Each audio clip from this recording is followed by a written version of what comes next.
Bienvenido al Habituallamiento, tu podcast de referencia donde podrás aprender sobre nutrición, entrenamiento, biomecánica y todo lo relacionado con la última actualidad del ciclismo en general y con los mejores profesionales.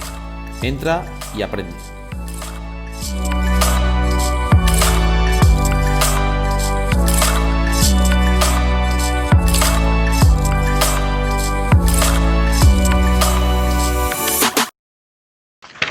Muy buenas a todos y bienvenidos a este sexto episodio ya del podcast El Habituallamiento, donde tenemos un episodio especial y muy carismático donde vamos a hablar sobre todo contestar a todas las preguntas que nos hacéis nuestro querido grupo de Facebook. Recordad, podcast El Habituallamiento en Facebook, obviamente. Recordad también que nos podéis enviar dudas semanalmente, mensualmente, al correo electrónico podcastelhabituallamiento@gmail.com. Y en este momento vamos a hablar sobre las preguntas que se han lanzado en nuestro grupo de Facebook, como hemos comentado anteriormente. No obstante, obviamente, por supuesto, vamos a dar la bienvenida y el saludo a mis compañeros David Barranco, Chema Álgueda, Raúl Cedrán, Javier Sola. Muy buenas. Buenas a todos. Bueno, pienso que va a ser un episodio especial también a nivel de grupo porque vamos a poder contestar muchas preguntas comunes que nos encontramos en muchas ocasiones. Y en concreto vamos a hablar de una pregunta que ahora iremos contestando sobre todo a nivel individual también y grupal. En este caso, Quique Martínez nos pregunta: ¿qué os parecen los entrenos de torque? ¿Cómo se gestionarían o se harían esos entrenos de torque? Vatios, revoluciones por minuto, máximo desarrollo de newton metro. ¿Algún ejemplo, por ejemplo, que nos podéis poner? Por ejemplo, Javi, cuéntanos un poco tu experiencia. Bueno, pues sí es verdad que creo que en algún capítulo anterior lo hemos hablado, ¿no? Que a día de hoy la ciencia no respalda menos de 60 revoluciones por minuto. Yo personalmente lo que he estado haciendo hasta ahora. Y sí es verdad que yo sé que el grupo de Payarés está trabajando con menos revoluciones. Luego también estuvimos en el confinamiento una formación con John Wolfe y Jordan Stewart. Y ellos hablaban que usaban cadencias inferiores a 60, incluso, y Raúl, creo que si no recuerdo mal, hizo la pregunta de: oye, pero eso no viene en la ciencia. Y decían: sí, lo sabemos, pero lo hacemos y damos... 40-45 decían, ¿eh? 40-45, gente de mucho nivel, por problemas de sobrecargar las rodillas, por evidentemente el alto torque que produces, son más newton metros los pedales y sobrecarga, ¿no? Y decían que, claro, ellos lo hacían y funcionaban. Sobre todo el principal objetivo es el que seas capaz de reclutar fibras de mayor tamaño, ¿no? Es más el que aprende la orquesta a tocar bien, si entendemos la orquesta como una musculatura. Y si yo, por ejemplo, ahora recientemente con algunos estoy probando el mandar directamente por newton metros, ¿vale? Tú puedes tener una curva de newton metros, que Raúl le ha hecho esa pequeña chart con alguna ayuda de algunos colegas, y hay una aplicación de Garmin, en el EQ de Garmin, y puedes ir viendo los newton metros en el propio Garmin, ¿no? Y estamos probando un poco a trabajar, ¿no? Y momento para hacerlo, en pretemporada creo que es fundamental, y luego, si es verdad, en el resto del año hacer un recordatorio frecuentemente. Y creo que también es importante, sobre todo para situaciones de fatiga. En cualquier competición, sea de mountain bike o sea de carretera, en el momento que va subiendo, imaginaros, el último puerto, aparece la fatiga, lo que vamos a hacer automáticamente es bajar la cadencia, ¿no? Y cuando baja esa cadencia, pues eso provoca que necesitamos meter más newton metro, ¿no? Para mantener la potencia. Y creo que es interesante el trabajar ese torque. Cuéntanos un poco, Raúl, tu opinión también sobre esa temática. Pues igual, macho, igual. La verdad que, pues lo mismo que Javi. Yo cada vez lo veo más necesario, se lo pongo más a los deportistas, y al final es, para que no sepa lo que estamos hablando, es trabajar a baja cadencia. Baja cadencia, yo empiezo a lo mejor con 60, 65, series de 2 viendo hasta que hago series de 5 minutos, incluso algunos estoy comprobando ahora con un entrenamiento que lo he llamado long torque, por decirlo de alguna manera, y voy a probar hasta series de 15 minutos, ¿vale? A 60, 65 y algunas más. Sobre todo en mountain bikers, que cuando hay una cuesta muy empinada, pues se va a muy baja cadencia, pues probar con menos cadencia, y para eso, para reclutar unidades motoras más grandes, más fibras tipo 2, ¿verdad? Hacer las fibras tipo 2 un poco más oxidativas, ¿no? Un poco para eso. Parece que se ha escapado David, ¿no? ¿No, que, no le gustaba el torque? No, hay algunos pequeños... Ahora entra. Ahora entrará, vale. Pero entrará en breve, no os preocupéis, podéis seguir. Chema, cuéntanos un poquito tu experiencia, cómo enfocarías esta cuestión, por ejemplo, en cicloturista, según tu experiencia y los años que llevas trabajando. Yo lo he aplicado siempre a baja cadencia, como que si se acuerda Javi, una vez en una publicación suya de Instagram, debatí ligeramente con él, todavía no nos conocíamos mucho, precisamente porque yo estaba aplicando cadencias 50-55 y me enseñó el paper en el cual ponía que no había adaptaciones a cadencias tan bajas. Y de hecho me convenció y empecé a trabajar con cadencias. Yo no te convencí tampoco, bueno, el paper es el que te convenció. Yo te dije lo que decía un poco la ciencia, ¿no? En ese aspecto. Y decidí trabajar a cadencias pues 60, 65. A mí la verdad es que me ha dado muy buenos resultados porque a nivel cicloturista, bien es cierto, que por ejemplo para lo que es ganar, además de fuerza, esa fatiga que tienes que subir muchos puertos tirando. Además, ya sabes que lo que comentaba Javi, que cuando quitas desarrollo, cuando tienes que llevar más cadencia, te ahogas cuando vas subiendo y cuando ves que te ahogas, tiendes a sobrecargar más el sistema muscular que el cardiovascular y pasa todo lo contrario y vas continuamente cambiando. Entonces viene muy bien el tener trabajado este tipo de...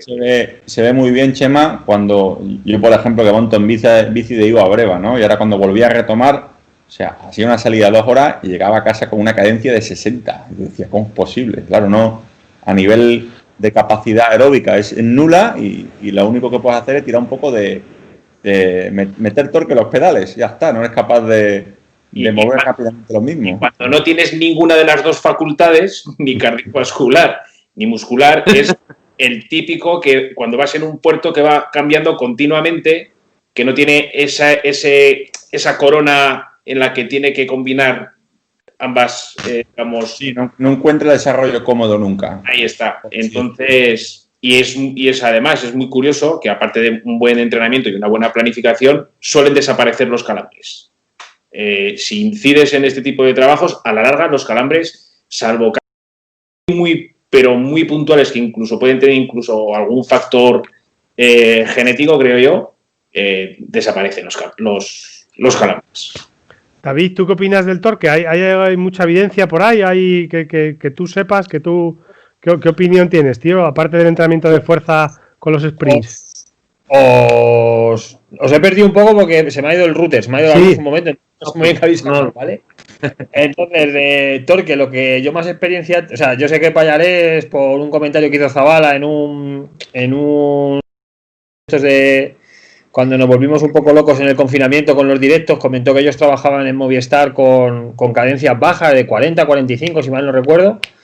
Creo que eso está hecho por Payarés, de hecho no lo he comentado con él, pero vamos, creo que en esa línea están ahí trabajando a cadencias muy bajas. A mí me gustaría saber si esto, por ejemplo, lo aplican cuando hacen una bici estática, es decir, esas cadencias de 45 a lo mejor en un cicloergómetro o en una bad bike, pero claro, trasladar eso fuera, no sé si lo estarán haciendo o ha sido en indoor, ¿vale? Que es una duda de las que tengo. Porque, por ejemplo, lo que sí que hemos hecho nosotros de torque es el trabajo más de sprints, ¿vale? O hemos estudiado más con sprints. Y, por ejemplo, nosotros sí que hemos hecho como diferente el que los hagan en la calle, ¿vale? Que el estudio de Ronstadt, por ejemplo, lo han hecho con una bad bike, ¿vale? Entonces, bueno, pues básicamente lo que ya hemos hablado muchas veces, o la forma de trabajarlo, yo sigo mucho la progresión que he leído, bueno, sobre todo vuestra, de Javi, de Gabri, he leído progresiones en carretera, pues desde trabajar esas series de... Yo me quedo en torno a 55-65, ¿vale? Que es lo que más evidencia hay. Sí que es verdad que el paper de 60 que hay, que dice que por debajo de 55 no hay evidencia, está hecho con deportistas máster, ¿vale? Entonces eso hay que ponerlo un poco ahí entre comillas, ¿vale? En el contexto ese, por supuesto, pero sí que trabajos entre 55 y 65 y luego voy progresando en el tiempo y en el tiempo que hacen la serie, pues que empiezo en 3 minutos y suelo acabar hasta... yo que sé, 6, 7, 8 minutos, dependiendo del nivel, y también la progresión en el número de series. Y luego pues hago trabajo, pues, por ejemplo, de cadencias altas, por encima de 110, con poco desarrollo, o trabajo de sprints, ¿vale? De arrancando, pues eso, de que semiparado, ¿no? Que no sea que lleguen a pararse, ¿no? Con muy baja velocidad, tanto de pie como sentado. Y bueno, pues hay mejoras, o sea, es que se observan mejoras. Sobre todo, bueno, ahí a Raúl le debo mucho el chart este que ha hecho de los Newton metro, de los Newton por kilo, ¿no? Sí. Y hostia, ha sido buenísimo. Sobre una progresión muy, muy buena. Entonces, bueno, es una forma de, más allá del cuadro de análisis, ¿no? Que en su día lo conocí gracias a Javi, pues luego ha sido como una segunda parte de ver toda esa progresión de cómo generan ahí el Newton por tiempo, ¿no? Que es muy interesante también. Entonces, es curioso, cuando te pones a analizar un antes y un después del entrenamiento de torque, ves ahí un poco como sube eso y después a lo mejor sin subir los vatios que se generan, ¿vale? Que eso es interesante. Y dices, ostras, esto cuando hagas los test de 4 minutos o de 20 minutos, que ves ahí que hay más torque, puedes pensar si la adaptación esa, ¿no? Es porque... por niveles de fuerza o por nivel metabólico. Eso es. No sabía cómo decirlo. Quique, que es el que ha hecho la pregunta, estará súper contento con la respuesta, macho. Yo, por ejemplo, antes de acabar, lo que sí que creo es que con ese trabajo de torque, si lo hacen de forma consciente, es decir, si se implican mucho a nivel neuromotor, pues de alguna forma que ellos piensan en lo que está haciendo, ¿no? Que muchas veces para pedalear se nos olvida lo que tenemos que hacer. Creo que hay una ganancia que podríamos decir incluso de aplicabilidad de fuerza, es decir, de que se pedalea mejor sobre los pedales. Yo aquí, por ejemplo, esto recuerdo la primera vez que yo hice mis formaciones de biomecánica con el señor Sola que está aquí, pues siempre recuerdo, o con Iriberri, ¿no? Que nos contaban cómo se pisa sobre la plantilla. Y estaría muy bien, por ejemplo, después de estos trabajos de torque, ver si se ha modificado la forma de meter el pie sobre la zapatilla. Es decir, al empujar, si se está empujando mejor. O sea, luego yo solo puedo ver en el laboratorio si empujan más rápido una carga. Pero estaría bien si ejercen mejor la fuerza sobre el pie para generar, pues eso, más calidad, más torque, ¿no? No sé, el otro día, aprovechando alguno de estos vídeos que ha colgado Iriberri alguna vez de cómo se pedalea o cómo cuando hacen... corrígeme, Javi, o bueno, los que sois más biomecánicos, o Gabriel, cuando tiran, ¿no? Que muchas veces levantan los dedos del pie, ¿no?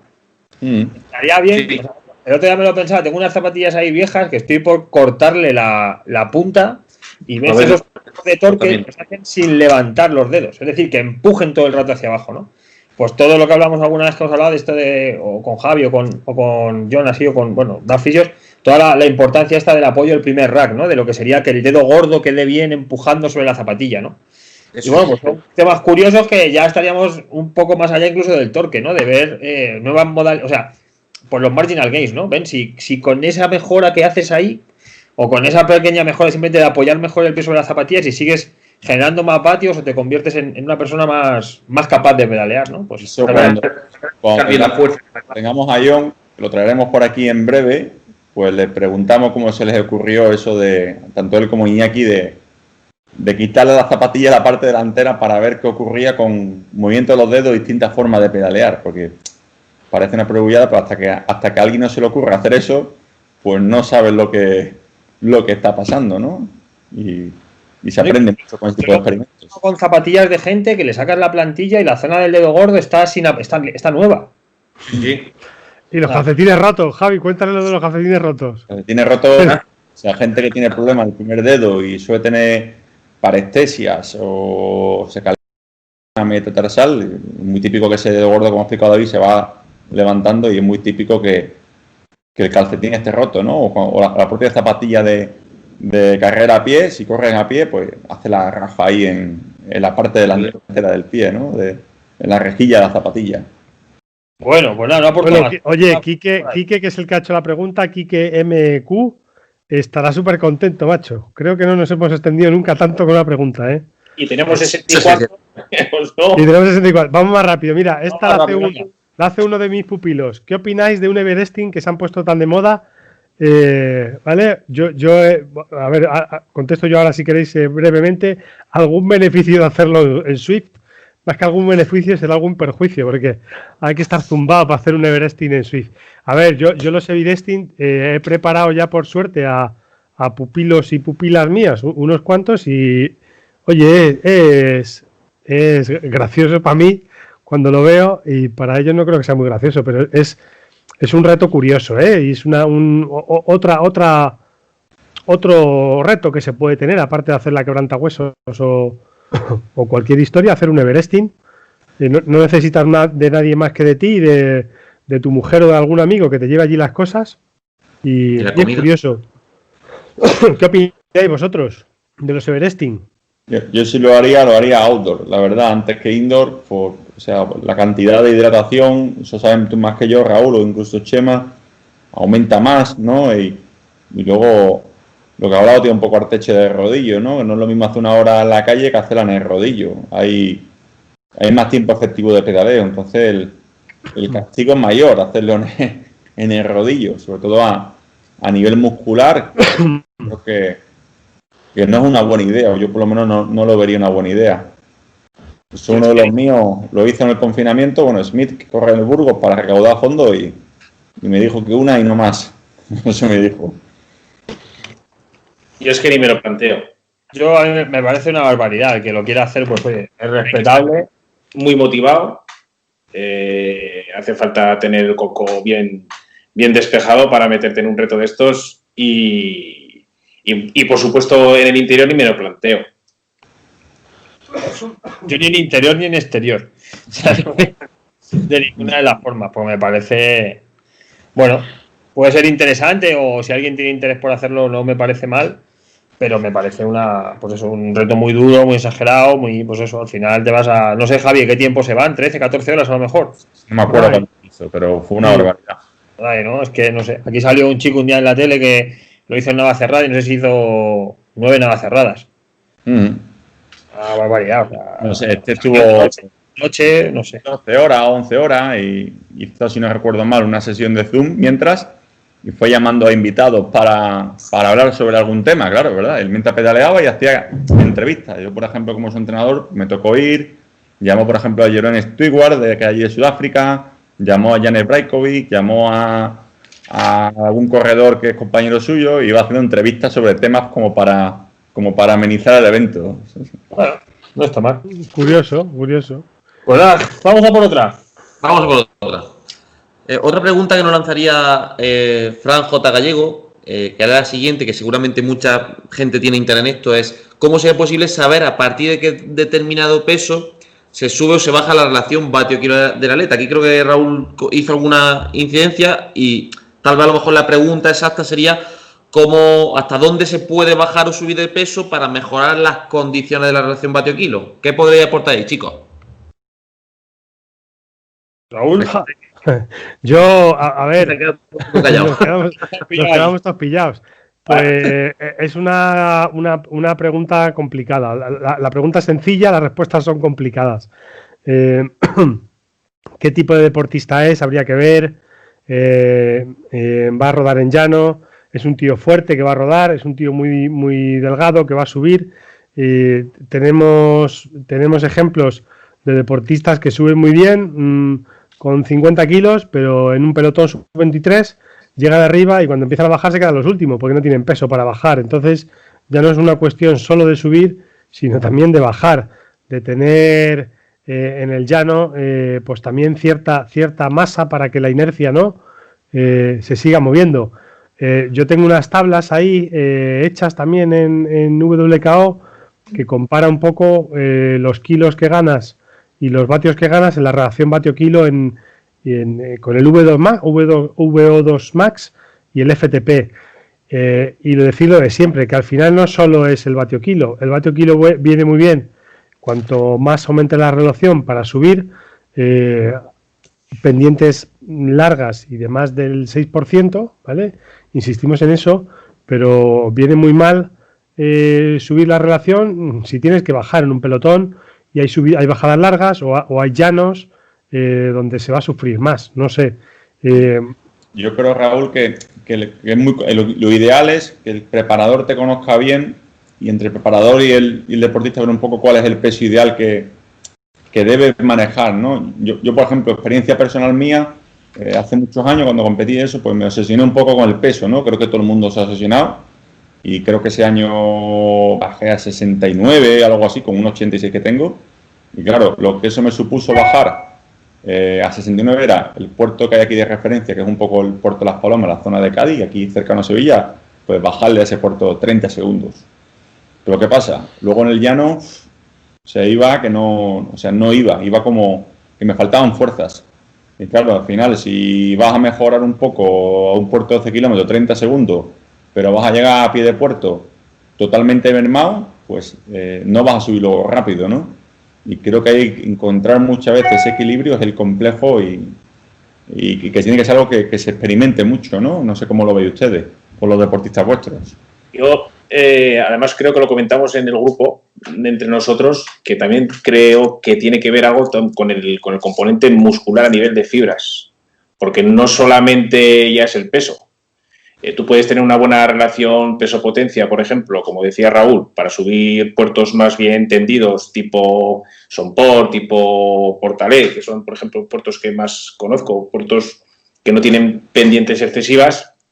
Puedes desenvolverte perfectamente en ellos, pero, por ejemplo, llegas a un puerto ya con un porcentaje que supera, por ejemplo, el 10% y te quedas clavado.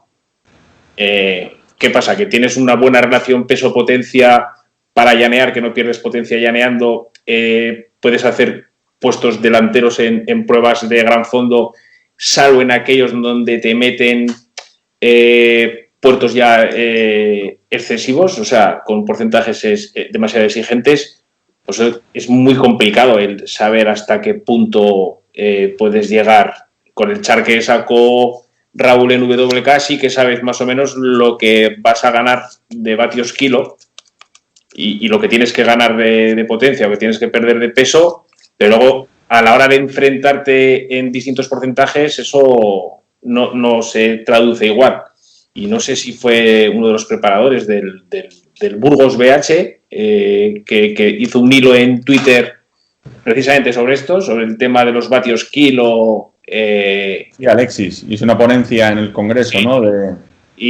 ¿Cuándo te compensaba? Y muchas veces nos obcecamos con el vatio kilo, pero el vatio kilo no se comporta, por ejemplo, subiendo. No sube mejor, a lo mejor el que menos vatios kilo tiene, y luego el problema de la bajada, que es lo que el peso te penaliza luego bajando. Bajadas, llanos, cronos, que eso es un aspecto también muy importante. En las cronos, por ejemplo, hay muchos corredores que necesitan incluso aumentar peso. Aparte de la aerodinámica, es fundamental. Y lo sabéis, yo he participado en pruebas de gran fondo, por ejemplo, he hecho 24 QHs, he hecho muchas pruebas de gran fondo.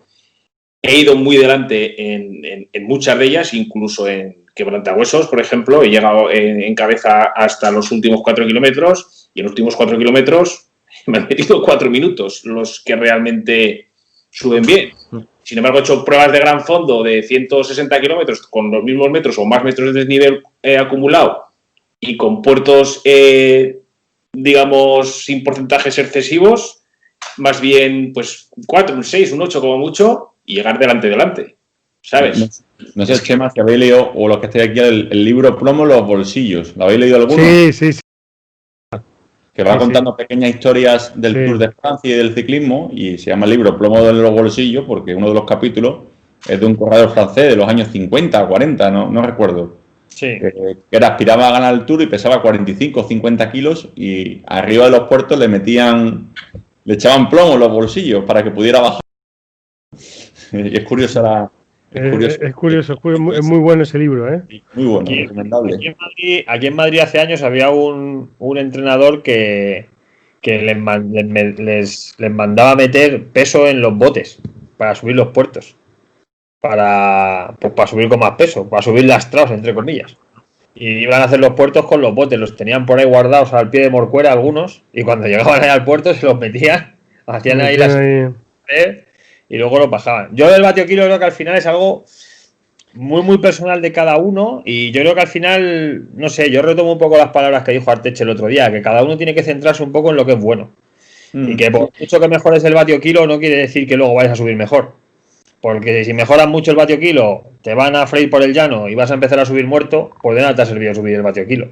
Entonces lo que tienes que hacer es un poco encontrar el equilibrio entre todos los componentes que te pueden hacer llevarlo lo mejor posible. Retomo mucho las palabras de Chema. Yo posiblemente cuando más anda en bici no sé cuándo más delgado he estado. Porque al final, pues si eres un tío de fuerza, eres de fuerza y como adelgaces mucho, pues vas a bajar de fuerza y luego no vas a ir bien ni en tu parte buena ni en tu parte mala, ¿no? Ahí igual retomo un poco la palabra de Javi de un libro de un señor británico que se llama David Buckingham, que se llama el libro Put Your Strengths at Work, es decir, pon en el trabajo tus fortalezas. O sea, si eres bueno en eso, intenta mejorarlo al máximo posible. Y no sé, el otro día Arteche nos lo dijo, ¿no? Que Filippo gana, pues a lo mejor no va a ganar nunca un Tour con ese peso, pero sí va a ser campeón del mundo a lo mejor 10 veces de contrarreloj, ¿no? Pues vamos a centrarnos en eso, en lo que realmente somos buenos y no obsesionarnos tanto con eso, ¿no? Sin trabajar todo lo que son nuestras fortalezas. Por supuesto que alguna debilidad podemos paliarla, pero que no nos volvamos locos con el peso, porque luego al final, hostia, las bajadas de peso muy importantes, se pierde fuerza mucho luego, ¿eh? Y sí, sube el vatio kilo, pero no te sube en relación a lo que necesitas para poder hacer lo que a lo mejor pensabas. Entonces, es algo muy, muy personal y que hay que ver a dónde está el equilibrio, sobre todo, para poder hacerlo bien. Y sobre todo un aspecto puntual, perdona Chema que te corte, un aspecto muy puntual, que cada vez el ciclismo actual no se está basando tanto en bajar peso, sino que cada vez la capacidad de producción de potencia de los corredores y de los ciclistas cada vez mayor. O sea, yo pienso que tanto en cicloturismo como en todos los niveles cada vez hay más generación de vatios. Y a mí hay un ejemplo que me gusta poner muchas veces siempre, y es la de, por ejemplo, porque todo el mundo se fija en el peso y qué fino estás, y el peso y qué fino, pero yo es el ejemplo que pongo siempre. Tú imagínate un SEAT que tiene 100 caballos, y el SEAT, como tiene 100 caballos, pesa menos. Ahora, compáralo con un Ferrari de 400 caballos, obviamente pesa un poquito más. ¿Por el hecho de que pese más el Ferrari sigue siendo menos Ferrari? Ese es el ejemplo que quiero poner yo muchas veces en los ciclistas, de que no hay que obsesionarse tanto con el peso, pasa mucho en etapa de formación, pasa mucho en cicloturistas, pasa mucho en máster, y yo la conclusión que saco siempre al final de todos los ciclistas que yo he visto y todos los ciclistas que al final he entrenado y vemos al final en conjunto, que el peso no es verdaderamente el limitante último que es el que te dice si ganas o no ganas, con todas las métricas y con todo lo que hay en rendimiento verdaderamente. Esa es mi opinión, creo yo, bajo mi punto de vista y lo que yo he visto en todos estos años en concreto. Bueno, yo, por ejemplo, cuando empecé con la bicicleta hace ya muchísimos años, en el 95 me parece, yo pesaba 84 kilos, me parece. Yo me llegué a quedar en 68 kilos y el ciclismo a otra velocidad. O sea, te lo pasas. Sí, a ver, una cosa es estar gordo y otra cosa. A ver, ¿sabes? El ejemplo de Gabri es cuando alguien quiere llamar. Gordo no he estado nunca, ¿eh? No, a ver. no se trata de estar gordo. Entre comillas, Chema. Eso es. Sí, de manera cariñosa. Ya, que te digo de coña. Y es otra historia. El problema está en perder ese peso de forma adecuada. Ahí está la historia. Con tiempo, sin perder masa muscular, bien asesorado. Y ahí es donde está la clave. Eso es. Oye, como sigamos a 10 minutos por pregunta, nos quedamos aquí hasta las 12 de la noche, ¿eh? Hay que darle un brillo. Venga, aceleramos. Raúl, cuéntanos. Gabri, mira, dieta cetogénica al inicio de temporada en un periodo únicamente los días de depleción de glucosa. Esta dieta a largo plazo sería sostenible. Bueno, lo primero, que una dieta cetogénica no es una cuestión de depleción de glucosa, ¿vale? Esto hay que aclararlo. Una dieta cetogénica es la que se producen cuerpos cetónicos. Bajas la cantidad de carbohidratos a menos de 50 gramos por día y en unos días se te producen cuerpos cetónicos.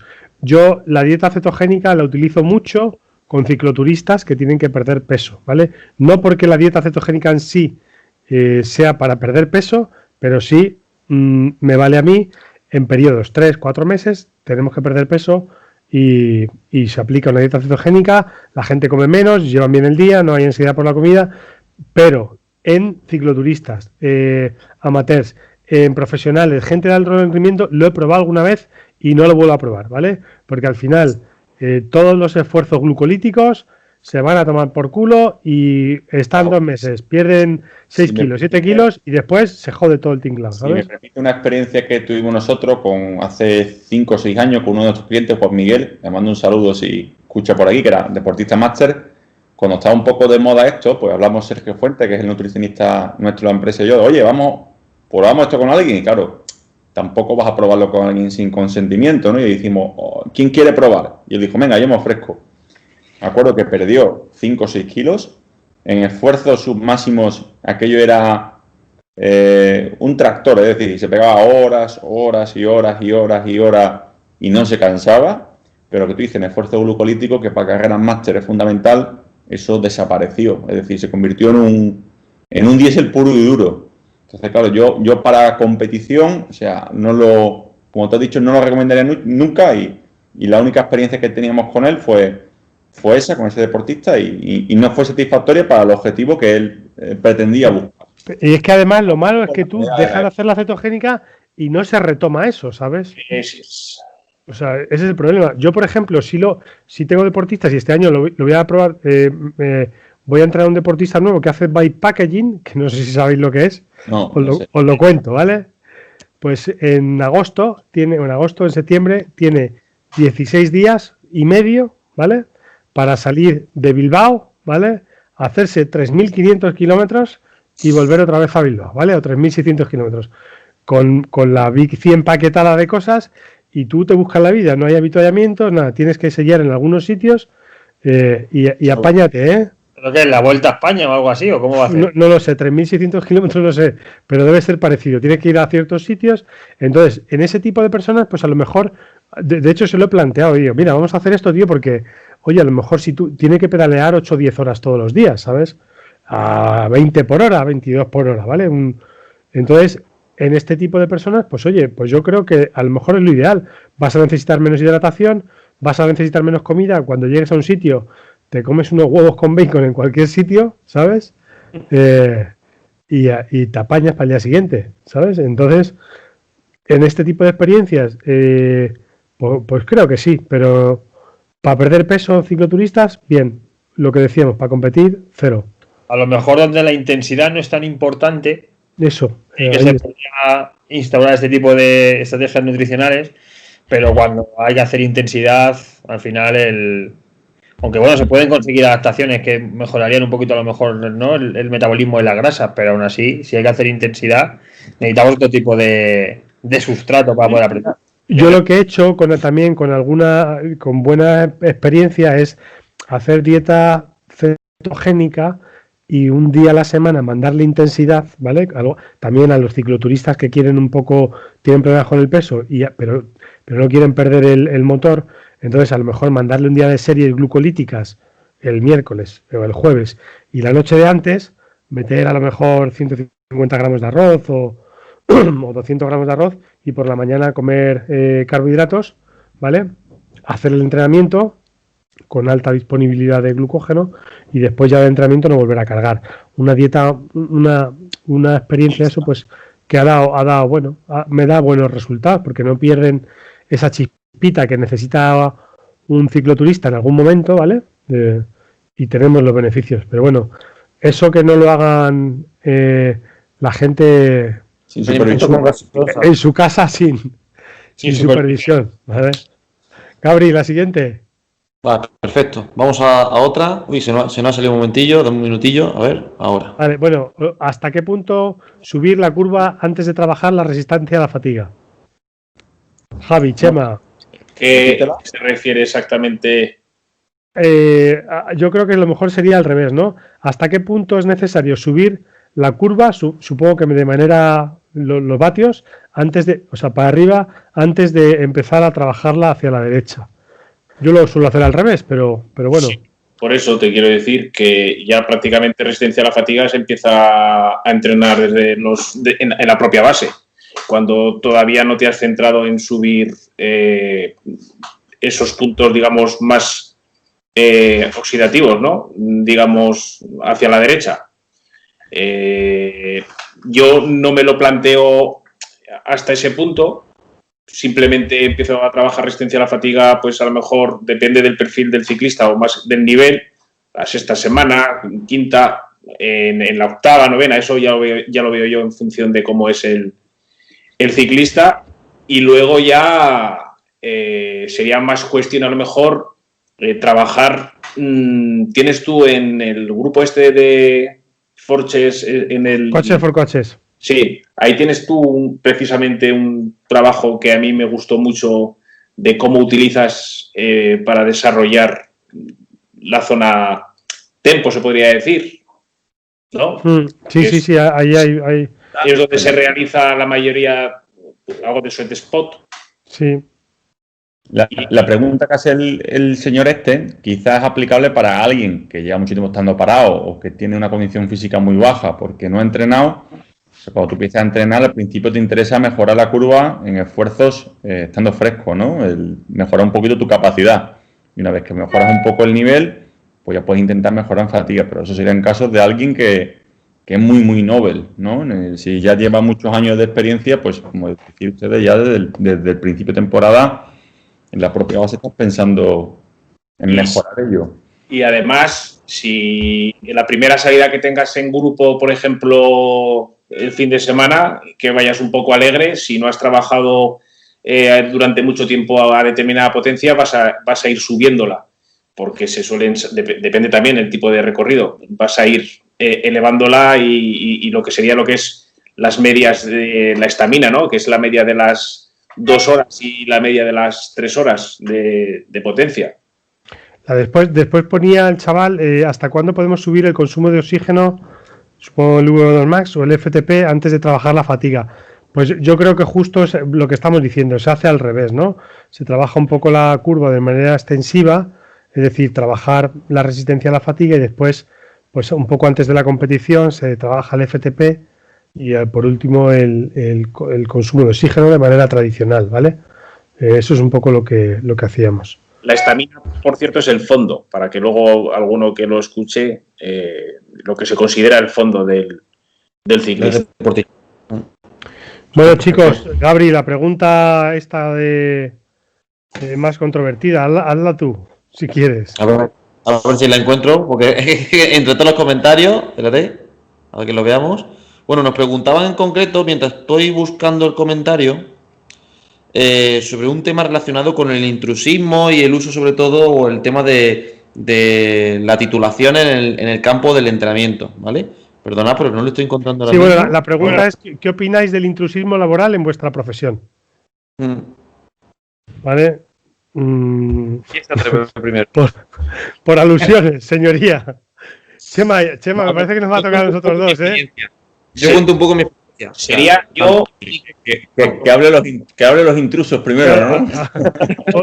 Por alusiones, a ver, intrusismo. Supongo que este chaval que se oculta detrás de un perfil falso, no sé, quizá le da vergüenza hablarnos a la cara, supongo que significa que quiere decir los que no hemos salido de la Facultad de Ciencias del Deporte o de un TAFAD, ¿vale? Supongo que quiere decir eso. Chema, si quieres decir tú algo, ahora doy yo mi opinión. Yo llevo desde que empecé, prácticamente cuando empecé, digamos, no había intrusismo porque no había nadie, se puede decir. No había ningún libro de entrenamiento así, digamos, asequible, no había mucha información. Entonces, el problema se empezó a generar pues cuando empiezas a destacar, independientemente, ahí es cuando ya empiezas a ser considerado un intruso. Yo es lo que digo. Yo no sé hombre, depende cómo lo mires, pero, por ejemplo, yo he estado formando a gente que ha salido de la facultad. Porque cuando sales de la facultad, yo por lo que he visto, sabes de todo, pero no sabes de nada. Y eso lo podrán decir aquí los compañeros. Yo, por ejemplo, he estado dando un curso posgrado de profesor docente de nutrición deportiva en la facultad de Leioa, en la Universidad de Leioa. Y yo los 12 alumnos que tenía allí, tenía una doctora en biotecnología, tenía una nutricionista que precisamente está en un equipo profesional, era gente toda titulada, incluso algún doctor también. Si soy un intruso, ¿y por qué no puede dar ese curso, por ejemplo, alguien formado? No lo sé. Es que es un tema complejo. En el caso de intruso, porque estás quitando trabajo, pues, hombre, si lo quieres mirar así, pues es que es una historia. Yo te puedo dar mi opinión en ese aspecto. Cuando se defiende el tema del intrusismo porque dice que se tiene que quitar el trabajo, yo la opinión que digo siempre es una cosa, para que te quiten el trabajo primero tienes que tenerlo. Entonces, yo lo digo siempre, si una persona se queja por intrusismo porque le falta el trabajo, o sea, hay que primero tener y balancear las posiciones. Es decir, yo me conozco y tengo muchos compañeros, entre comillas, y desde aquí lo lanzo y es que ni me callo, que hablan de intrusismo y por otro lado están cobrando en negro. Entonces, primero, pienso que hay que tener un poquito más de coherencia en ese aspecto y me caliento un poco con esa cosa un poco. No sé si Javi o ahí tendrán una opinión parecida a la mía, pero pienso que mucha gente que se queja de que le están robando el trabajo, etcétera, bajo mi punto de vista ese es el comentario fácil de decir, si a ti alguien que en teoría no tiene esa titulación te está quitando el trabajo, a lo mejor el problema no es de la persona que te lo quita, a lo mejor el problema eres tú porque no te estás sabiendo vender o no estás sabiendo llegar a ser un profesional adecuado para que la gente te llame verdaderamente. Y ese es el gran problema que veo yo en el intrusismo en muchas ocasiones y obviamente yo podría decir que intrusismo no, porque yo soy graduado y por supuesto tanto gente que hemos sido graduados como gente que no ha estudiado la carrera se ha hecho o hemos hecho una inversión muy grande económicamente, pero es que al final la realidad del mercado es que, yo lo puedo decir, de cada 100 deportistas que me han escrito para que yo lo entrene, como mucho me ha dicho uno, me ha preguntado uno si soy graduado en ciencia del deporte. Es que esa es la realidad del mercado. La realidad al final es que lo que está pasando es que a la gente le da igual lo que estudie. La gente lo que quiere es que le resuelva el problema. Y o nos quitamos de tonterías en muchas ocasiones y resolvemos el problema al deportista, o en muchas ocasiones, al final, tanto los graduados como no graduados van a ser considerados no profesionales. Porque ese es el gran problema que pasa en el entrenamiento, que hay muchos entrenadores en España que es que no son profesionales en su trabajo. Perdona por este calentamiento que pillo, pero es que es un ahora nos yo creo realmente, a veces la universidad te da unas bases teóricas, ¿no? Para sentarlas, pero que luego el camino sigue, ¿no? Y tienes que aprender, o sea, si realmente te quieres dedicar a algo, y ya no digo solo con lo que era INEF, que somos más viejos, somos de INEF, no somos graduados, como Gabri. Soy graduado. Tú eres el baby y eres graduado, nosotros somos INEF. El mercado después te posiciona, ¿no? Pero creo que no solo pasa en INEF, pasa en cualquier... tú haces una ingeniería informática y luego, como no te formes en algo muy específico posteriormente, el propio mercado no te da trabajo, ¿no? Y creo que pasa en todos los aspectos. Que está muy bien una base, pero que después, si uno quiere trabajar, veas en ciclismo, veas en baloncesto, veas en voleibol, lo primero, tienes que conocer muy bien el deporte y tienes que especializarte con formaciones de ese deporte. Y creo que los que estamos aquí hemos invertido dinero o hemos tenido curiosidad en aprender de nuestro deporte, bien con libros, con cursos, con mil historias, ¿no? Y creo que al final hay ciclistas para todo el mundo. No creo que alguien diga, no, es que me quita fulanito o setanito. Yo no creo que me quiten el trabajo, ni creo yo que esté yo quitando trabajo a nadie, yo, personalmente. Y luego conozco entrenadores muy, muy buenos, o sea, buenísimos, que no tienen el graduado y la realidad es, porque un chaval termine sus 4 años graduado, no creo que esté más preparado para entrenar que alguien que lleve 20 años con una reputación muy alta como entrenador. O sea, me parecería absurdo, ¿no? Y vamos a extrapolar a otros deportes. Yo, por acabar un graduado en Ciencia, Actividad Física y Deporte, ¿puedo ser entrenador de Real Madrid? Os lanzo la pregunta. Está claro que no. Yo tengo claro que no, tío. Entonces, yo tengo claro que no. Creo que es bueno que evidentemente cuando se estudie la profesión, en este caso el grado de Ciencia, Actividad Física y Deporte, se le dé valor, pero creo que hay que darle valor muchas veces desde la propia universidad, creo, ¿eh? Con los planes de estudios, con renovación, etcétera, etcétera, etcétera. David, tú que estás en la uni, tío, ¿tú qué opinas de esto, Nacho? Yo voy a dar mi opinión, bueno, lo que yo pienso al respecto. Yo creo que lo primero es que pagamos el pato de ser una profesión joven. Es decir, la primera promoción de ciencias del deporte viene de los años 70, si mal no recuerdo. O sea, que es una profesión que si la comparas con la medicina o la abogacía... ¿La farmacia? O la farmacia, que son profesiones muy, muy instauradas, ¿vale?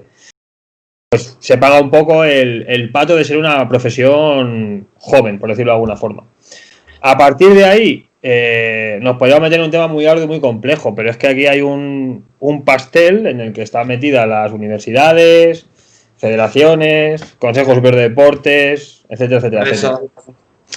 Entonces, claro, aquí llegará un momento en el que el Estado, que es el que tiene que regular esto, pues sacará una ley, que está ahora más o menos ya casi hecha, que es el que determinará lo que se puede y lo que no se puede hacer. Y cuando eso esté aprobado, divulgado y legislado, pues se dirá si don Chema Arguedas y don Raúl Celdrán pueden ejercer como entrenadores o no. Pues seré el segundo entrenador, coger un primer entrenador, lo dirigiré yo Claro, bueno, Claro, sí, no hay si es problema. que Y el trabajo lo seguirás quitando igual, ¿sabes? Porque sabes que detrás está, a lo mejor, la figura Chema Arguedas, por poner un ejemplo. Si esto al final es.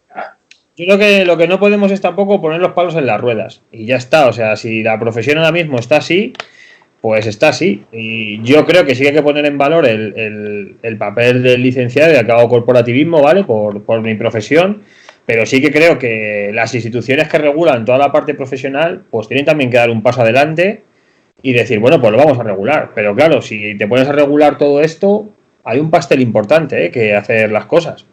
Y luego sí que creo un poco lo que ha comentado antes Gabriel, que creo que o sea, tenemos que actuar todos de una forma coherente. Es decir, yo no puedo criticar a Raúl y a Chema por no ser licenciados cuando a lo mejor yo estoy dando formación en sitios que no son oficiales. Efectivamente. Es decir, que a mí me llaman de un máster que no es oficial y ¿qué hago? ¿Doy clase o no doy clase porque no es oficial? Entonces, es que yo creo que yo lo puedo hacer bien, o sea, que yo creo que puedo impartir una formación interesante, pero como no es oficial no voy, y si va otro lo va a hacer mejor o peor que yo. Entonces creo que ahora mismo estamos en una época en la que hay una parte de la profesión que es como los 300 en las Termópilas, ¿no? Que es que no, si no eres CAFID, si no eres tal, es imposible que ejerzas. Y yo creo que también tenemos que ver... También ten en cuenta que muchos de esos están dando clases de profesor, de director, que lo llaman director deportivo, que es o entrenador deportivo. Es que no quiero entrar ahí, Raúl, porque al final... gente que somos intrusos, ¿sabes? Entonces, al final es un poco el mismo que te llama intruso, te da clase para formarte como entrenador. Yo creo que es mejor no... O sea, no entrar, sí. Yo creo que es mejor que cada uno haga su camino, que lo que has estudiado con 20 años no tiene por qué marcar el resto de tu vida profesional, porque no, o sea, yo por ejemplo, y aquí ha estado Alejandro Lucía es médico, y se rodea de profesionales que le orientan para muchas cosas, pero, joder, es que hay veces que nos dice cosas desde un punto de vista, desde el ejercicio, con un razonamiento fisiológico que yo no tengo. ¿Qué pasa? Que como no es CAFID yo no le escucho. Pues sí, yo escucho a él, te escucho a ti, Raúl, que no seas licenciado, escucho a Chema, aunque tampoco es licenciado, pero también escucho a Javi. O sea, al final... Bueno, yo soy licenciado. Lo que pasa es que no entiendo del deporte. No entiendes del deporte. Yo os voy a dar mi versión, ¿vale? Que a mí me han atacado, bueno, sabéis que me han atacado mucho de diferentes sitios y después todo lo contrario. Tenemos un montón de licenciados de CAFID, de TAFAD. Ayer me llamó uno precisamente que quería formarse conmigo, tiene máster en el COI, licenciado en ciencias de la actividad, como se llame, del deporte, entrenador de ciclista y, oye, yo quiero formarme porque estoy un poco fuera de esto. El problema es que hay que ser profesional. Yo llevo 10 años o 12 años estudiando esto, mi mujer me va a echar un día porque aquí no caben más libros, me leo un paper sobre ciclismo todos los días y no solo me lo leo, que mucha gente dice, joder, que leer ese paper. No, es que cojo y lo aplico con mis ciclistas. Mis ciclistas pueden tener muchas quejas de mí, pero no que no actúe de manera científica, profesional con ellos. O sea, entonces, el tema de tener o no el papel de la Universidad de Ciencias del Deporte, de donde sea, pues no te hace ser más profesional o no. Lo que es el profesional, también como decía Gabriel, es pagar los impuestos, ¿sabes? Por la actividad que ejerces. Que a mí me llama la atención eso, que el simple hecho de titulación, porque veo a muchos compañeros, que yo también he tenido mis peleas en redes sociales y demás, porque lo que no me parece justo es que se diga una cosa, pero luego yo soy el único tonto que está pagando impuestos desde que salí de la carrera. Es que, vamos a ver, si somos coherentes en todo. ¿Tú quieres una regulación? Venga, todo el mundo vamos a ir con seguridad social y todo el mundo con las mismas reglas. Trabajemos así. También tenéis que tener en cuenta que eso es una profesión joven y es una profesión joven que está en constante actualización. Es decir, que desde las universidades, que son estructuras muy grandes, a veces que es difícil dar respuesta a lo que está ocurriendo en el día a día. Y pongo un ejemplo con el ciclismo. O sea, es complicado ahora mismo que un docente universitario, y me pongo yo como ejemplo en ciclismo, pues dé un curso bueno de VKO. O sea, te lo digo así. O sea, yo se lo intento explicar a mis alumnos y es que me cuesta porque les puedo enseñar 3 cositas, 4 básicas, algo que yo sé, os pregunto, pero yo no me considero que esté o ser una persona que diga, hostia, pues esto lo puedo hacer perfecto. No, yo creo que puedo dar unas nociones y luego ellos se tendrán que seguir formando. ¿Pero se van a poder seguir formando en la universidad? No, porque no se puede dar respuesta a eso. Entonces, ¿Qué pasa? ¿Que ya con lo que acaban de la universidad ya vale? No, hay un más. ¿Qué tendrán que hacer? Pues habrá un máster oficial algún día de ciclismo en el que se vean todas las nuevas tecnologías. Pues a lo mejor lo hay. ¿Cuándo? A lo mejor hay dentro de 5 años, pero es que dentro de 5 años no se podrá responder a las dudas de ahora, sino que serán otras diferentes. Entonces, lo que os digo, al final las universidades están o son estructuras muy grandes que cambiar es muy complejo. Entonces, ¿por qué pasa esto en el deporte? ¿O por qué hay tanto intrusismo en el deporte? Pues porque es una ciencia muy nueva, es una disciplina muy nueva y está en constante actualización. Entonces, una universidad a día de hoy puede dar respuesta a mucho, pero no a todo. Entonces, a partir de ahí, pues habrá que ver cómo se puede hacer o cómo no se puede hacer. Pero vamos, yo creo que como bien habéis dicho, hay espacio para todos siempre y cuando se haga de forma correcta. Y se haga de forma... Y además una consideración, o sea, es que el mercado laboral es tan grande que decir que no tienes trabajo porque hay alguien que te quita el trabajo es que no lo veo realista tampoco. Es que ya, es profesional, ya está, sí, en una no. prueba... Es que yo creo que el día de mañana Raúl o Chema, cuando acaben, si sale una ley del deporte o una ley de la regulación de las profesiones del deporte, acreditarán que llevan X años haciendo esto y les convalidarán, ya está. Y os van a tener que dar una acreditación. ¿Por qué? Porque tenéis pagado vuestros impuestos, habéis ejercido como tal, tenéis formación referente y os van a habilitar para poder seguir haciendo vuestra profesión. Entonces, yo no voy a guerrear con vosotros porque no te seáis CAFIP. Pues oye, si no habéis hecho CAFIP, pues porque tú en tu día, Chema, a lo mejor tuviste que trabajar porque te dabas el dinero y tenías que sacar una familia adelante, ¿quién soy yo para criticar eso?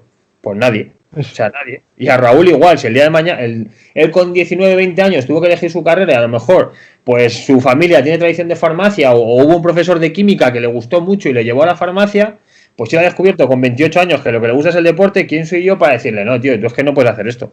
Pues yo es que no soy nadie, o sea, yo es que no, vamos, bastante tengo que sacar adelante lo mío como para preocuparme de... O sea, yo intento defender mi profesión, por supuesto, porque soy docente universitario y creo en las ciencias del deporte, pero también creo que hay que mejorar mucho por todos los ámbitos y cuando todo esté bien, pues oye, sí que te podré decir a alguien, pues no, tú eres en esto porque lo haces así, pero mientras tanto creo que hay que intentar empujar entre todos para que esto sea lo más profesional posible y que salgamos adelante, sobre todo sin hacer perjuicio ni a ningún cliente, ya sea ciclista, entrenamiento personal, cualquier profesión, o sea, cualquier tipo de circunstancia que se dé, la persona que trabaje que esté, por favor, preparada para ello y que no suponga un perjuicio a nadie, porque en realidad hay una cosa aquí importante, que es que estamos jugando con la salud de la gente y eso sí hay que tenerlo en cuenta. O sea, mientras eso se defienda y no pongamos en perjuicio al deportista, pues cada uno que llegue a llevarlo de alguna forma. Y lo he dicho antes. Que haga el que sepa hacer, como se suele decir. Que haga el que sepa hacer. O sea, ¿estamos por listo esto ya? Yo cierro con una cosa. Estamos en un mundo de tradición ciclista y durante muchos años, y esto lo hemos visto todos, ha salido en los documentales, ahora el último que he visto de Astron, de este que ha salido en Movistar, que son casi 4 horas, que lo han dividido en 2, el que le entrenaba era Ferrari y era médico. Es un intruso. Y nadie... según la definición de los que nos llaman intrusos, sí, claro. Entonces, y es que eso se ha vivido muchos años en el ciclismo. Padilla, el otro día lo decía Arteche aquí, ha estado entrenando a Indurain. ¿Era CAFID? No, era médico también. Entonces, pues oye, si nos están poniendo a veces por los lados, también nos lo tendremos que hacer mirar. Y ya está. O sea, al final que tenemos que reflexionar todos por qué pasan las cosas. Y David, que a día de hoy en el ciclismo hay muchos corredores que se han formado por su cuenta y son buenos preparadores, ¿eh? Que tienen su parte de componente de experiencia, como haber sido deportista, y luego se han formado, ¿no? Yo me acuerdo que hace 2 años cuando estuvimos allí en Manchester, estaba allí Marco Pinotti, que fue corredor en su día del High Road, que era heredero del T-Mobile en su día, y el tío ha estado ahora de jefe de rendimiento de CCC. Y el tío estaba allí formándose en Manchester como nosotros. Y un concurso, otro. Tío aprende y entrenador de profesionales, por poner un ejemplo, como muchos puede haber. Me voy a otro ejemplo, el fútbol. El fútbol es un deporte que tiene muchísimo poder y que en España. Zidane vino a entrenar al Madrid y es que no era entrenador de no sé qué, no sé cuánto. Joder, ha ganado 3 Champions seguidas. No lo ha hecho nadie en la historia del fútbol. Le faltaba el papel. Pues ya está. O sea, aquí cada uno hay que intentar a ver de qué forma lo puedo hacer y oye, que yo no disparo contra mi profesión, pero sí que reflexiono profundamente sobre cómo mi profesión debería hacer mejor las cosas. Yo, por ejemplo, estoy dentro de los grupos del COPLE de Actividad Física y Salud e intentamos sacar propuestas pues, para que la gente contrate a profesionales cualificados, pero es que también hay que empujar desde las administraciones para saber lo que es, cómo tiene que ir todo y en la línea que tiene que ir. Entonces, bueno, pues habrá un momento en el que estará todo claro, todo el mundo tendrá la opción de poder acreditarse las competencias y los conocimientos que tiene y a partir de ahí pues veremos quién puede y quién no puede y ya está. O sea, es que no Yo creo que muchas veces confundimos con el osado que dice, me voy a poner a entrenar gente y no tiene ninguna formación de ningún tipo. Eso sí, creo yo que sí es. Eso sí es un problema. No sé, yo cuando saqué el primer libro, Planifica tus pedaladas, lo llevé antes de publicarlo a la Facultad de Medicina, por ejemplo. Y cuando me saqué una titulación que tenía el libro escrito ya, lo hice a distancia, tenía 1 año y medio, me parece que era para hacer el curso y hacer el examen, se podía hacer antes, y a mí me corría prisa ya, porque quería publicarlo. Me hicieron el prólogo en la Facultad de Medicina y me dieron la enhorabuena, y me llamaron del centro que quién me había hecho el examen, que era muy descarado, ¿no? Y no me había hecho nadie el examen. O sea, lo que no saben es que llevaba muchos años haciendo muchas visitas a la facultad, estudiando mucha fisiología, que yo empecé además por la fisiología, no empecé por el entrenamiento. ¿Sabes lo que te quiero decir? Me ha pasado de dar charlas por ahí, he dado cientos de charlas. Aquí, en Latinoamérica, en montones de sitios. Y nadie jamás al revés. Y he tenido entre el público, pues, profesionales de muchísimo nivel que luego han venido, me han dado la enhorabuena. Y ha habido alguno que se ha levantado incluso y me he ido a hacer una pregunta ya diciendo aquí me van a pillar. Y sin embargo, comentarme que, joder, que dónde había aprendido tanta fisiología o tantos detalles que ellos, por ejemplo, en la facultad no lo daban. O sea, que es que luego te tienes que seguir.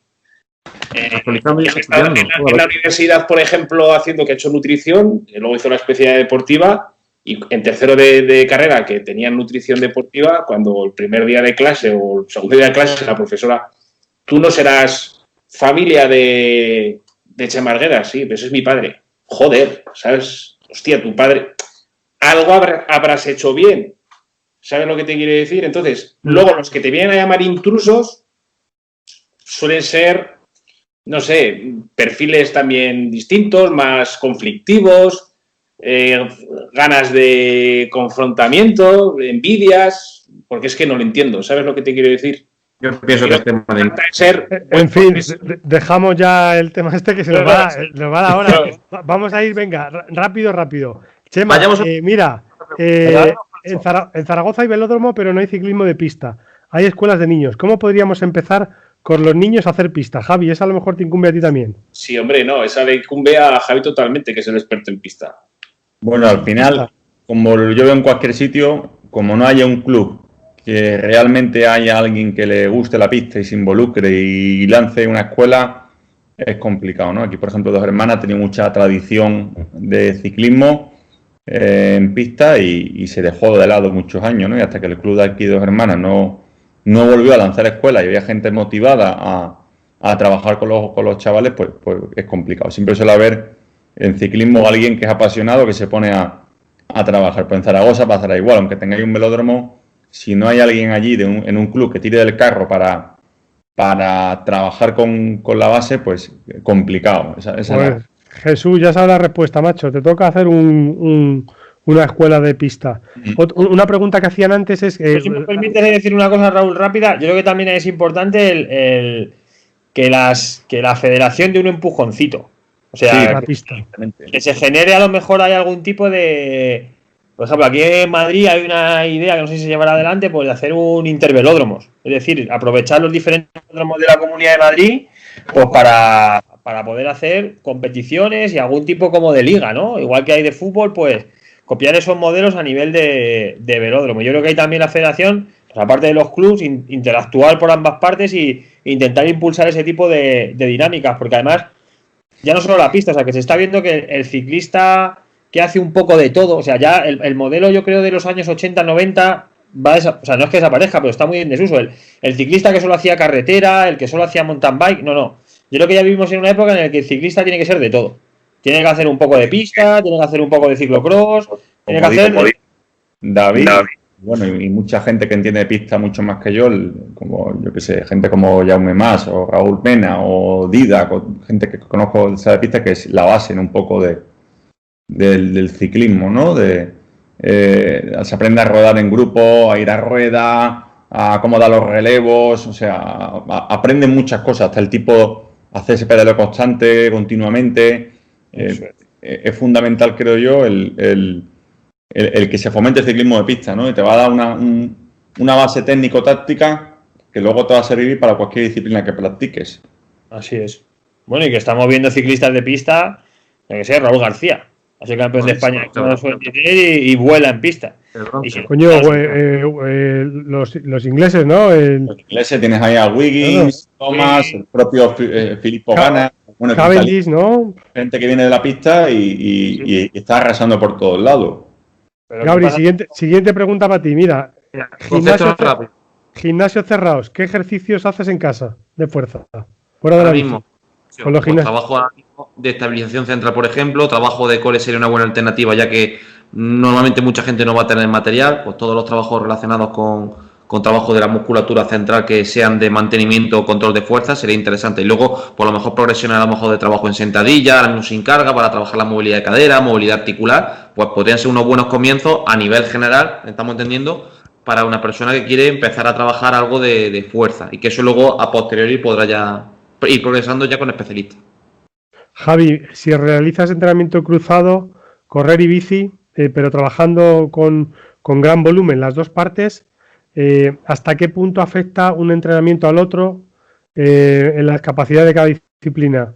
Esto supongo que tú que entrenas triatletas y duatletas. Realmente yo lo que he hecho algunas pruebas, algunas tronadas estas que hacemos de vez en cuando. Me acuerdo que con María Puyol el año pasado, preparando el campeonato de España de duatlón, de larga distancia, hicimos una pequeña prueba que era en el rodillo, ¿vale? La poníamos, la cinta de carrera a pie con el street, que sabéis que es un estimador de potencia. Se corría a una intensidad objetivo de la prueba, medíamos lactato, ¿vale? Era por debajo de los, si no recuerdo mal, los 3 milimoles, estaba moviendo aproximadamente. Luego se montó en la bici, estuvo unos 20 minutos al 80% del FTP, lo mismo, ritmo objetivo de competición, otra de 3 milimoles. Luego se bajó y volvió a correr a pie, para ver un poco cómo, o sea, cuánto afectaba la fatiga a la carrera a pie después de bajarse la bici. Y claro, volvimos a poner los mismos ritmos objetivos en vatios de carrera a pie al principio, con la sorpresa de que la velocidad cayó y los milimoles de lactato subieron ligeramente, ¿vale? Y es simplemente por la capacidad elástica del músculo, lo que es el stiffness, empeoró después de la bicicleta, ¿vale? Entonces, a ver, si tú vas a hacer triatlón o duatlón, tienes que trabajar esa transición, evidentemente, y entonces tienes que combinar esas sesiones de carrera a pie con lo que es la bicicleta, ¿vale? Casi siempre, a ver, si vas a hacer duatlón, prueba a correr, entrenar en bici y a sesiones al contrario, correr a pie y luego, bicicleta y luego carrera a pie, y para triatlón evidentemente siempre bicicleta y después la carrera a pie, ¿vale? Yo seguiría un poco el orden lógico. El cambio duro en duatlón es bajarte de la bici y echarte a correr. Y echarte a correr, es el cambio duro, porque sobre todo la musculatura que está trabajando en la bicicleta es bastante opuesta a la que es la carrera a pie.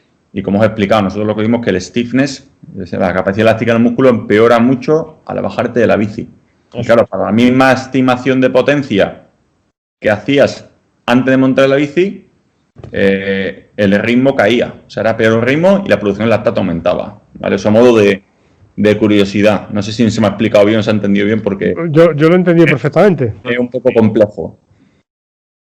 Mira, otra pregunta que estoy yo, Gabri, te estoy quitando hoy la tarea de presentador, es que las tengo ya aquí. Y mucho menos. Ya estaba bien de que alguien más hablara por aquí aparte de las presentaciones, pero bueno, se agradece. A ver, nos pregunta Jaime, pero esto lo hemos contado ya, si nos centramos en la potencia, pero un mismo entreno a distintas cadencias provoca diferentes satisfacciones, pues sí, está claro eso. Lo hemos contado ya Jaime al principio, ¿no? ¿Todos los potenciómetros miden igual? No todos miden igual. Si no es así, puede que se pueden cometer errores cuando se planifica el entreno. Me refiero a calcular. Claro. A ver, tenemos una chart muy buena.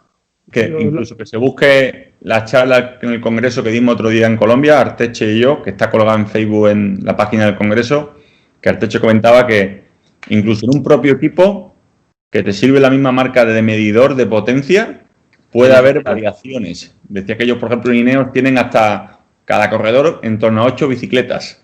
Y claro, entre los propios medidores que tienen ellos Shimano ahora, creo si no recuerdo mal, donde han tenido Stegis, había diferencias. O sea, que lo que hay que quedarte con el dato tuyo propio y compararte contigo mismo y olvidarte de los demás. Yo luego te doy Raúl, te dejo una tabla ahí para que la pongas en el grupo si quieres. Sí, la subimos ahí en Facebook. De una tesis doctoral que hemos hecho en la universidad donde se ve un poco la diferencia que puede haber entre... Bueno, no es que esté está en el marco teórico de una tesis, no es que la hayamos hecho sobre eso.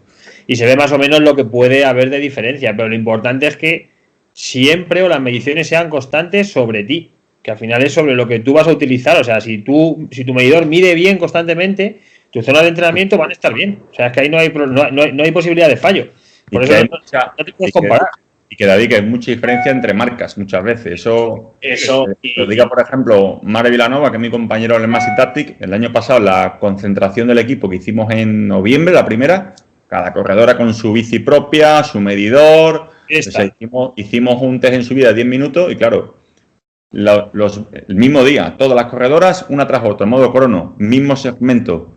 Había unas variaciones de potencia entre las corredoras que luego con la velocidad no cuadraban. Es decir, la que subió más rápido aquello, o sea, producía menos potencia que otras. Y tú decías, bueno, en vatios kilo y en vatios absolutos y en la van era la mayor de todas. Tú decías, claro, esto es el medidor de esa chica que está midiendo menos con respecto a los demás.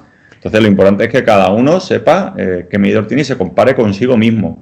Lo que se tiene que observar es cuando un medidor puede empezar a fallar por algún motivo, que a veces pasa, ¿vale? Tengo un corredor, Juan, que el año pasado subió un puerto donde entra habitualmente y estaba en el caja rural sub-23.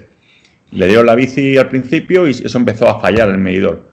Hicimos un test donde siempre lo hacemos y claro, coge el Strava y decía, hostia, hoy personal récord y no hacía ni aire ni esas condiciones buenas y casi 50 vatios menos. Y él no estaba entrenando como que le costaba llegar a los vatios. Y sabemos que el medidor se había estropeado. Eso sí es importante el que tú te des cuenta, ¿no? El que tu medidor en un momento determinado empieza a fallar, ¿vale? Pero que no hay que volverse loco comparando con los medidores de otras personas.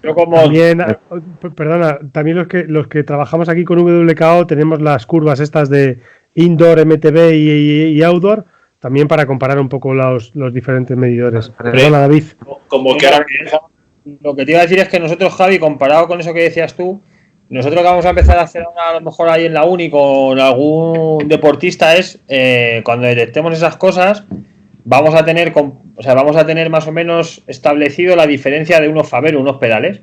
Entonces, si vemos que de repente puede empezar a haber fallos, pues lo que hacemos es una doble medición. Es decir, vamos a ver tu biela con respecto a algo que nosotros tenemos más o menos normalizado y sabemos en qué radio puede andar. Entonces, que es PowerTap, por ejemplo, que sea que eso está validado, pues vamos a comparar qué diferencia hay. Si más o menos, en un principio todos están validados, porque la estadística es muy caprichosa. Al final tú la puedes acabar haciendo que entre, ¿no? Pero y luego todo está comparado contra SRM, ¿no? Entonces lo ideal es coger el que se parezca más a SRM o no, ¿vale? El que cojáis el que queráis y que... Sobre todo lo ideal serían unos pedales, ¿no? Porque tenemos ahí las bielas y que se petan unos pedales sobre unas bielas y ahí podemos decir si están midiendo más o menos bien o para detectar fallos como lo que decías tú que comentabas de Juan del sub-23 de caja rural, ¿no? Para ver qué puede pasar. Ayer precisamente estuve yo testando un nuevo potenciómetro que va a salir al mercado y fui a hacerlo a la fábrica y me senté en el rodillo, hice una prueba de 40 minutos que me pegó un calentón pero elegante. Porque tuve que hacer una subida de un puerto con mucho porcentaje, tuve que hacer sprints de 30 segundos, de 20 segundos para comprobar. Además, me acuerdo de vosotros porque se veía, marcaba la potencia cuando, digamos, empujabas el pedal, cuando, digamos, recogías la pierna y llevaba 3 medidores de potencia. Llevaba unos Favero, llevaba el nuevo potenciómetro que va a salir y el otro potenciómetro era el del propio rodillo. Aún llevaba otro más, era un 4i, o sea, ese era un posteo padre. El problema es ese, ¿no? Cuando había sobreestimado alguno por un lado, el otro, digamos, infravaloraba. Cuando tienes que entrenar así con alguien que incluso cuando te vienen de principio de temporada, lo primero que tienes que preguntar es con cuántos o qué potenciómetros para por lo menos saber por dónde van los tiros, pero si siempre es una referencia o 2 referencias como mucho y hay muy poca diferencia y siempre es el mismo, se puede, vamos, no fallas. Y luego también que el propietario del potenciómetro que calibre. Esa es otra. Que sea constante con las calibraciones, que no de repente un día, uy, ya esto mide mal, voy a calibrar. Pues no, a lo mejor actualización de software, que algunos que tienen que actualizar también el software. Todas estas tecnologías hay que tenerlas al día, hay que calibrar, hay que, pues eso, tenerlas más o menos actualizadas para que todo mida bien. La bici la tienes a 25 grados en tu casa, ¿vale? Calibras el medidor en tu casa, sales 2 grados bajo cero y aquello no lo calibras. Eso tenerlo en cuenta también, ¿vale? Te calibras la bici en tu casa, te vas a Navacerrada allí o a donde sea, o a Granada, allí arriba, y a 1000 metros te pones a rodar cuando tú estás a 300. Pues habría que volver a calibrar. Entonces ahí también esos fallos. Más preguntillas, chicos. Gabri, ¿qué tienes alguna localizada por ahí? Una preguntilla que es muy interesante es si comparamos TSS con variabilidad de la frecuencia cardíaca. Yo personalmente digo que sí, que la suelo utilizar con deportistas, aparte también de la propia comunicación y demás datos. O sea, no nos fijamos solo en un único valor para tomar decisiones. No sé cuál es vuestra experiencia. Esa yo no la he entendido muy bien, esa pregunta, la verdad. Bueno, que si sacamos correlaciones entre TSS, variabilidad, si existen, y bueno, sí, se suele utilizar, a mí me funciona. No utilizo el TSS como tal, pero sí hay buenas correlaciones entre TSB y variabilidad, ¿vale? Puedes observar un poco, o sea, a partir de que TSB empieza la variabilidad a caer, ¿vale? Y muchas veces correlacionas el nivel de sobrecarga, ¿no?, que pueden meter al deportista en carga de entrenamiento. Sí, entiendo que la pregunta sería por dónde tú vas, Javi. Viene derivado del TSS, ¿no?, como algunos sabéis. Entonces, claro, si el corredor tú sabes que a partir de menos 30 de TSB es cuando empieza la variabilidad de frecuencia cardíaca a caer, y aparte las sensaciones que él te cuenta es de que va listo para la foto, pues es buena herramienta, ¿no?, para saber en los procesos de entrenamiento hasta dónde puedes apurar, ¿no? Y muchas ocasiones se cumple, ¿no? Pero a la hora de competir, ¿no, Javi? También a la hora de decirle hasta cuándo hago el tapering, ¿no? Hasta cuánto le dejo subir, ¿no? Un poco para el nivel de activación de cada deportista. Al final es muy individual, ¿no? En el libro de Andy Coogan, no recuerdo, decían que entre menos 5 y 0, no me acuerdo cómo era la regla, pero... Menos 10 y más 10. Que el nivel de activación de cada deportista es muy individual y lo importante es saber cuál es el patrón de cada deportista, y si tiene esa relación, pues bueno es. Mira, si os parece vamos a dejar dos solo porque ya es un poco, se nos va a pasar de hora, la del VLA Max, si queréis, y la del primer umbral, o si queréis, porque aquí hay un montón de preguntas que, bueno, se nos escapan algunas un poco del conocimiento, ¿vale? ¿Os contamos lo del VLA Max, Javi? ¿Se lo contamos a ellos y lo interaccionamos un poco? Sí, cuenta. Vale, pues a ver, nos preguntan que si podemos un poco ampliar cosas sobre el VLA Max. El VLA Max, que es el flujo máximo de lactato, ¿vale? Esto hay un programa de un señor alemán, Insight, que lo tiene muy desarrollado, y hacen una medición, y bueno, nosotros estamos experimentando pues a ver cómo podemos sacar ese parámetro. Se mide en milimoles litro segundo y es un poco el rango de la velocidad en la que aparece en sangre el lactato, ¿vale? Es decir, cuántos milimoles por litro y por segundo eres capaz tú de generar. Cuanto más, se supone que tienes más capacidad glucolítica. El software intenta relacionar este VLA Max con bajadas en el FTP, subidas en el FTP. No hay ninguna evidencia científica, nosotros no hemos visto eso, y bueno, los experimentos que estamos haciendo pues son curiosos. Nos dan, no vamos a contar aquí todo el protocolo porque es un poco largo, pero bueno, lo que vemos es que gente muy potente con una Pimax alta y una, no sé, P5 segundos, 10 segundos, 30 segundos P1 alto también suelen pues tener un VLA Max importante. Son capaces de producir mucho lactato, aumentar mucho el lactato por segundo. Hagamos un símil, Raúl. Imaginaos dos corredores que van los dos juntos, ¿vale?, subiendo un puerto y faltan 500 metros. El que tiene esa capacidad de hacer ese cambio de ritmo muy alto y soltar al otro, ese final explosivo, es el que tiene ese VLA Max más desarrollado, ¿no? Un poco la idea. Un poquito como si fuese el turbo de un coche, ¿no? Sí, el turbo del coche al final, ¿no? Va ahí el gancho y al final quién tiene capacidad de abrir gas en esos metros finales. Cosas que opinéis de esto, vosotros, David, Chema. Yo es que estoy un poco, o sea, conozco el protocolo y tal, pero estoy un poco perdido. Ya te he dicho que, bueno, que a ver si se lo hago a alguien y veo un poco la reacción de cómo va. Sí que es verdad que, bueno, pues todo lo que yo he hecho de experimentación con lactato, pues todo el tema del área under the curve y todo esto, de ir tomando la progresión, pero no sé hasta qué punto es un marcador válido o determinar esa zona. Es que, no sé, macho, estoy un poco ahí. Mucha gente a favor y mucha gente en contra. O sea, puedes ver en Twitter y ahí te encuentras a dos vertientes. O sea, nosotros, antes de hablar algo, pues te pones a probar, ¿no? Llevamos unos pocos de meses y muchas decenas, si no cientos, de tiras de lactato gastado con esto, haciendo.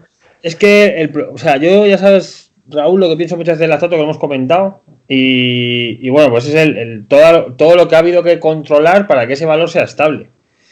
Porque es que, no sé, es que el marcador, sí que, aparte ahora como San Millán también han sacado tanto con el tema del lactato y tal, pues parece que es, pero no sé, mis experiencias con el lactato son muy variadas, o sea, no sé, es que al final, también es cierto que yo al final cuando me rayo con el lactato hago una prueba de análisis de gases y me sale más o menos todo cuadrado, ¿no? Pero, porque tengo esa oportunidad, pero el lactato me deja a veces un poco desencantado. Entonces, bueno, también te digo que me gustaría saber que situasen el VLA+ en un valor fisiológico, que me digan dónde está. Para saber. Están los papers de Mather y Heck y Mather, ahí te dicen todo eso. Lo que pasa es una ralladura matemática que hace un montón de asunciones de dos compartimentos. Entonces, al final tú tienes que tener en cuenta una cosa muy importante que a mucha gente se le olvida, que el lactato que tú mides en la sangre capilar es una resta del lactato que se produce menos el lactato que se está oxidando. Está oxidando, cuidado. ¿Vale? Entonces, no es. Porque el lactato es un producto de la glucólisis. Cuando tú quemas, oxidas, degradas carbohidratos, ¿vale? Entonces, eso pasa en el músculo. Y ese músculo, si no se consume en el músculo de al lado, en la misma fibra o dentro de ahí de ese mogollón, sale a sangre y es lo que te estás midiendo. Entonces, Raúl, bueno, lo que medimos es lo que está pasando ahora mismo, pero no es lo que está pasando ahora mismo. Está pasando. Eso es lo que hay que asumir.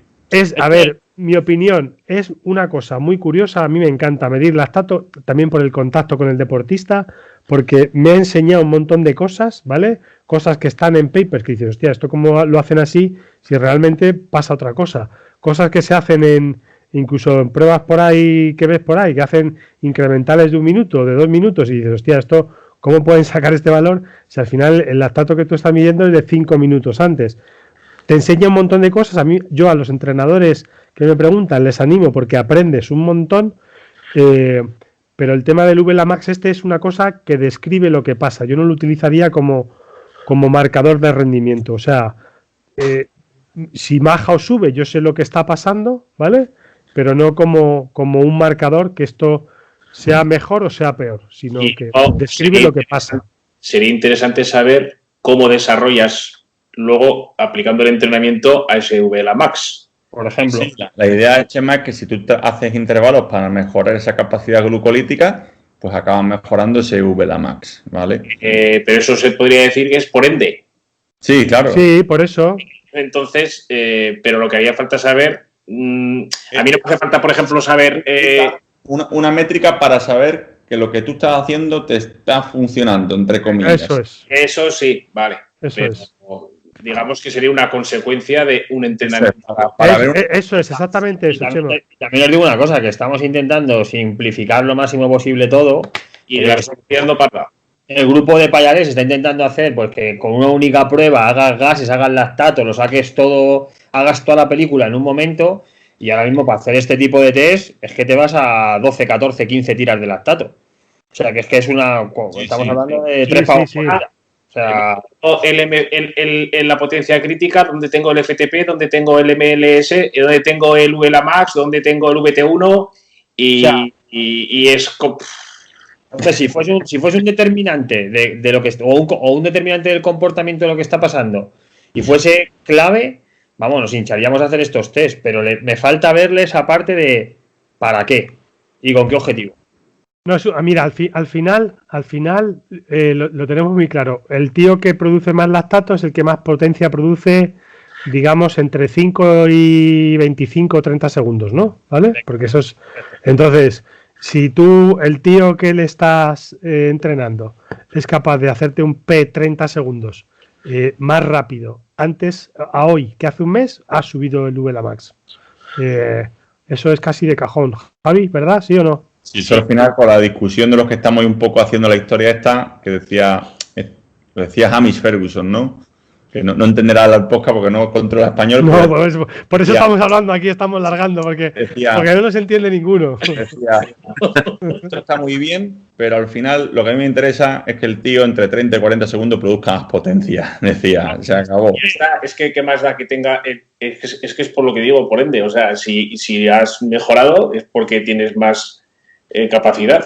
Y aparte eso es, otra cosa interesante que falla, perdona, que me emociono yo con esto del lactato, es un poco, sería también ver la capacidad que tiene una vez que has subido mucho a, ponle 15 milimoles, 18 milimoles, cómo de rápido eres capaz de bajarlo, ¿vale?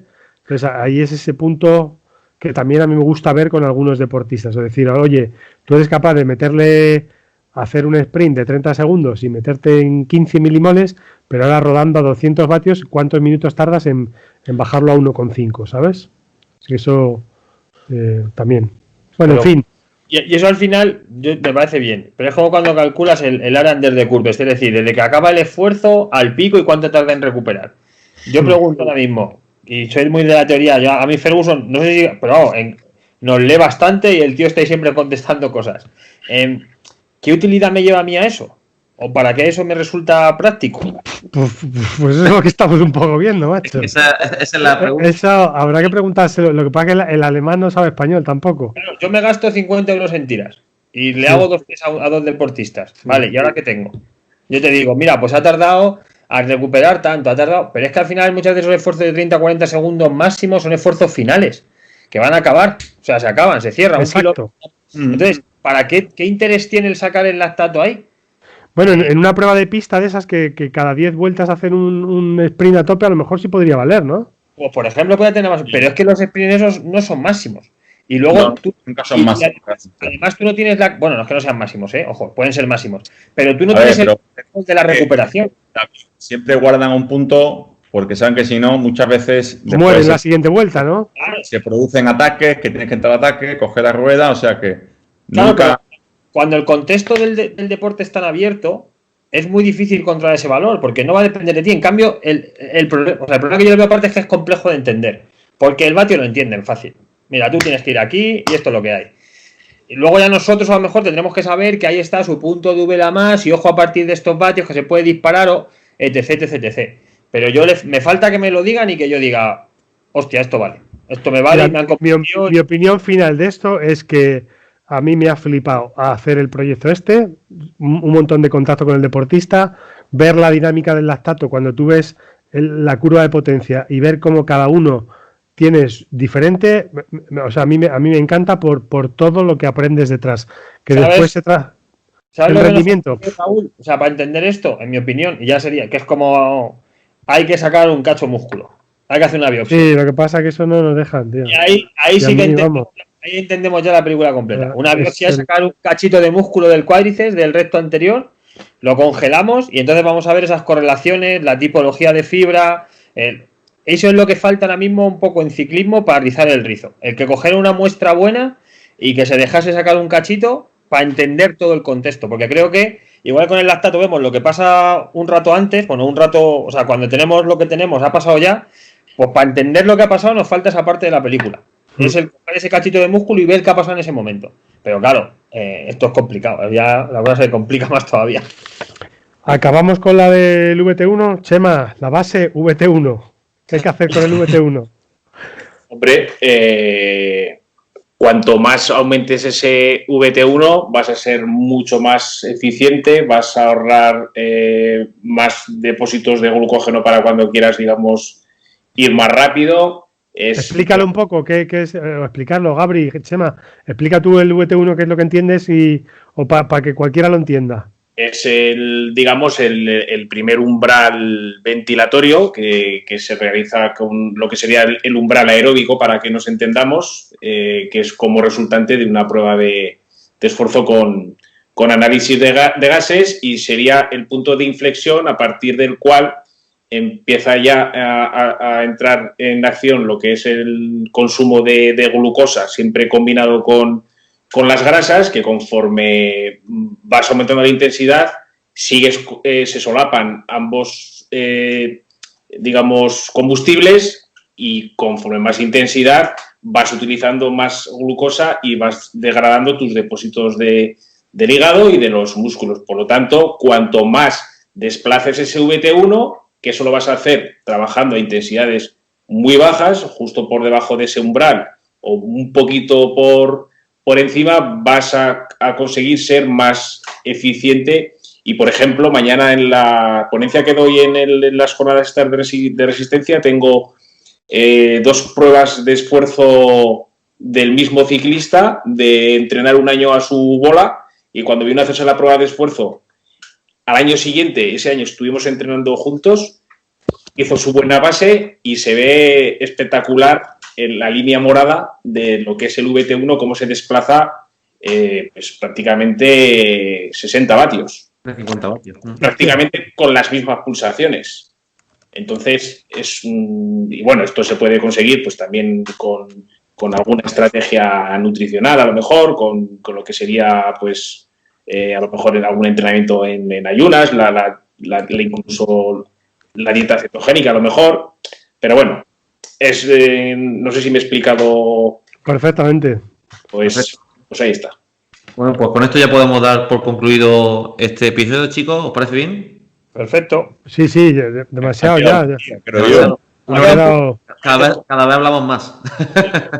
Ha quedado chulo. Bueno, nada, comentaros, chicos. Para nosotros, como siempre decimos, un placer haberos acompañado en este ratillo con vosotros que nos estáis escuchando, o aquellos que nos estáis viendo en mi canal de YouTube. Recordaros, por supuesto, lo que comentamos anteriormente, podéis escribirnos al correo electrónico del podcast, podcastelhabituallamiento@gmail.com, también en el grupo de Facebook, como hemos comentado al principio.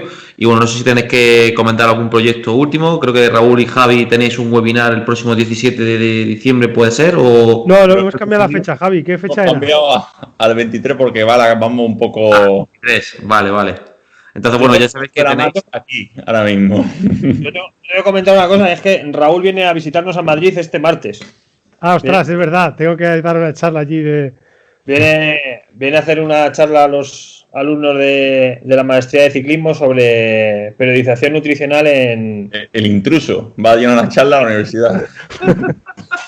Oye, que yo soy licenciado, no soy licenciado.